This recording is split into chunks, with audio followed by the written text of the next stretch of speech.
How to design a house in the Indian context. When it comes to learning about Indian architecture, there is a great master of 20th century, none other than Charles Correa, a man often referred to as India's greatest architect.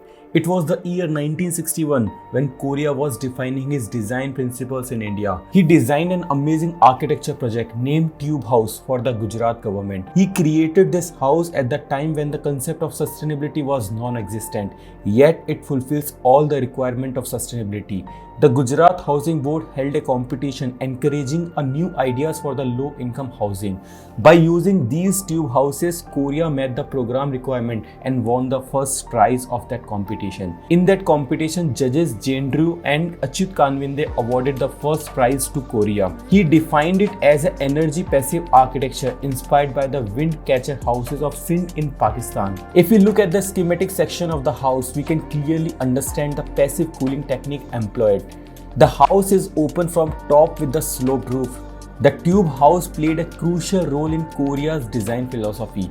Later, he used this concept in Ramakrishna House, Bharat Bhavan, and many others. This tube house was an early example of Correa when he coined the term form follow climate. Let's try to understand the plan of this house. The size of the house was very tight, measuring 12 feet by 60 feet, resembling a long house. Correa arranged these houses in a row adjacent to each other, and they have a sharing wall to each other. He placed the living area in the front of the house, which is adjoining to the kitchen, in the middle of the house, and provided toilets at the back side of the house. He added a courtyard to facilitate air circulation in the house, and that courtyard became the connector of the whole house. This courtyard was very crucial for air movement, following the typical Indian tradition of having a sitting space inside the house with an open to sky verandas. Correa designed this house with the concept of open planning and added a mezzanine floor to ensure the privacy. Let's see the section of the house.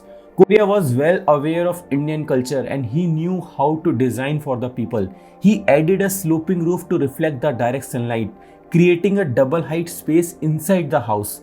Correa created a different experience for the user from the front to the back of the house. The living area is detached from the courtyard and a kitchen acts as a main connector of the house. The stilts in the sloping roof uses the simple principle of hot air rises, and lowers in the front entrance utilizes the conventional flow of air currents to naturally ventilate the house. This system of house absorbs the cooling in the night and reflects the heating in the daytime. This open floor plan distributes the function on a different level of the house, enabling privacy and creating visual barriers without the use of walls or doors. In conjunction with environmentally responsive design, this tube house won an award for low-cost housing, alerting the architectural world that socially and environmentally conscious design was a sustainable option in developing the world.